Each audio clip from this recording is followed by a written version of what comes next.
नमस्कार दोस्तों, आज फिर से हमारे YouTube चैनल साइंस वाटिका रेलवे में आपका हार्दिक स्वागत है।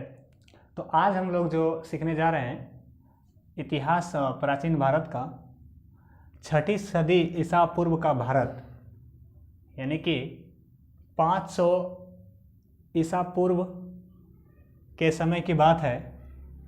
आपको ईसा पूर्व अगर समझ में नहीं आता है तो ईसा मसीह के जन्म के पहले के समय को ईसा पूर्व से जाना जाता है।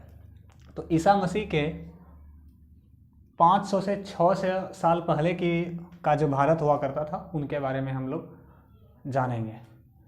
तो होता क्या है, जब इस समय का परिस्थिति जो भारत में रहता है वहाँ पर आर्य हुआ करते थे। कौन हुआ करते थे? आर्य हुआ करते थे और इन्हीं आर्यों का धीरे धीरे विलीनीकरण होता है। विलीनीकरण कहने का मतलब होता है कि वो धीरे धीरे या तो विलुप्त हो जा रहे थे, यानी कि संख्याओं में उनकी कमी आ रही थी, और या तो उनकी शक्ति में कमी आ रही थी।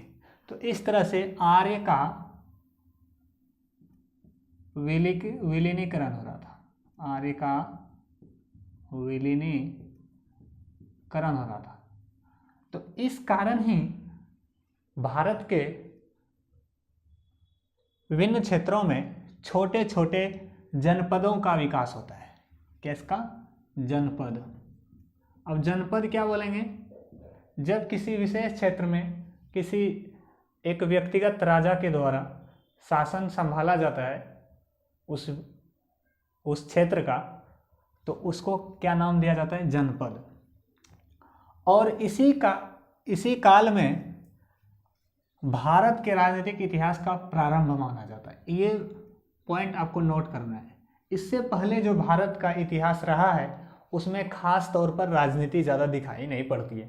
लेकिन जैसे ही आर्य का विलीनीकरण होता है तो उस समय लोहे का व्यापक प्रयोग भी चरम पर था, यानी कि लोहे का अधिकांश प्रयोग होने लगा था कृषि में, युद्ध तकनीक में, अन्य क्षेत्रों में भी, और खास करके वो कहाँ पर? यूपी में और बिहार में। यूपी और बिहार में उस समय क्या हो रहा है? लोहे का व्यापक प्रयोग हो रहा है। इस कारण से युद्ध तकनीक में भी भारी बदलाव आता है और साथ ही साथ कृषि में जो उपज होने की दर होती है वो भी बढ़ जाता है। तो अगर किसी भी क्षेत्र में शक्ति बढ़ेगा तो वहाँ पर एक सोच में बदलाव आता है कि हम अधिक से अधिक साम्राज्य को फैलाव करें या तो साम्राज्य का निर्माण करें और अपना भूभाग को बढ़ाएं, अपना राज्य का। तो इसी कारण से क्या माना गया है? इसी समय से भारत के राजनीतिक इतिहास का प्रारंभ होता है। और अगर बात करें जनपद का, तो जनपद धीरे धीरे कृषि के माध्यम से या युद्ध तकनीक के माध्यम से अपना साम्राज्य जो है बढ़ाने में सफल होता है, और यही जनपद धीरे धीरे बदल जाता है महाजनपद में। किसमें बदल जाता है? महाजनपद में। तो भारत में उस समय महाजनपद की संख्या 16 बताई जाती है। कितना बताई जाती है? 16। और अगर उनका ऐतिहासिक स्रोत की बात करें, यानी कि उल्लेख की बात करें, तो हमारे बौद्ध ग्रंथ के अंगुत्तर निकाय और महावस्तु में भी देखने को मिलता है। साथ ही साथ जैन ग्रंथ के भगवती सूत्र में भी इसका उल्लेख है। किसका? महाजनपद का। कितने महाजनपद है? 16 महाजनपद है। तो इन महाजनपद को लेकर कुछ नोट हमने किया है कि 16 महाजनपदों में मात्र एक अस्मक, कौन सा? अस्मक दक्षिण भारत में स्थित था। बाकी के 15 महाजनपद उत्तर भारत में स्थित था। तो अस्मक जो दक्षिण भारत में स्थित था ये गोदावरी नदी के किनारे हुआ करता था। किस नदी के किनारे? गोदावरी नदी के किनारे। साथ ही साथ एक पॉइंट और नोट किए हैं, वज्जी और मल्ल।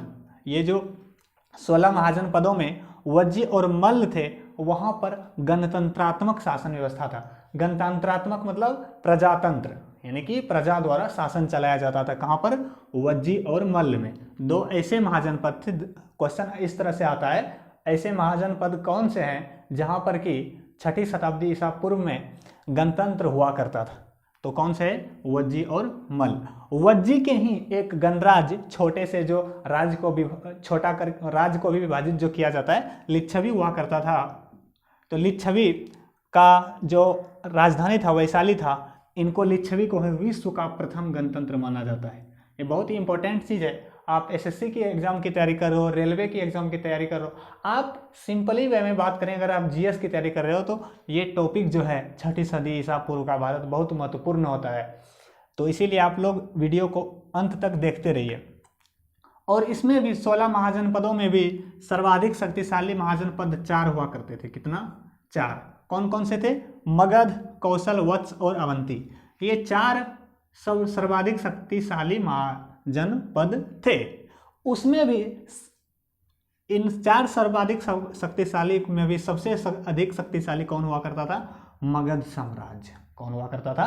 मगध साम्राज्य। इसीलिए हम लोग अगर भारत का राजनीतिक इतिहास समझना है, राजनीति से भरा पूरा इतिहास, तो यहीं से शुरुआत होता है, मगध साम्राज्य से। अगर बात करें इसके संस्थापक कौन थे, तो इसके संस्थापक बिंबिसार थे। कौन थे? बिंबिसार। और अभी तो बात कर लिए सर्वाधिक शक्तिशाली, यानी कि जितने भी महाजनपद थे उसमें से जो मगध था वो सर्वाधिक शक्तिशाली था। और उस समय उसकी राजधानी पाटलिपुत्र हुआ करती थी, जो अभी राजगीर के नाम से जाना जाता है।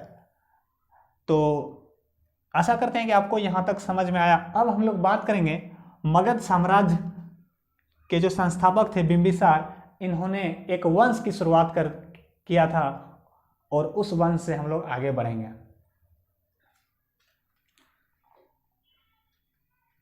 स्टॉप करो।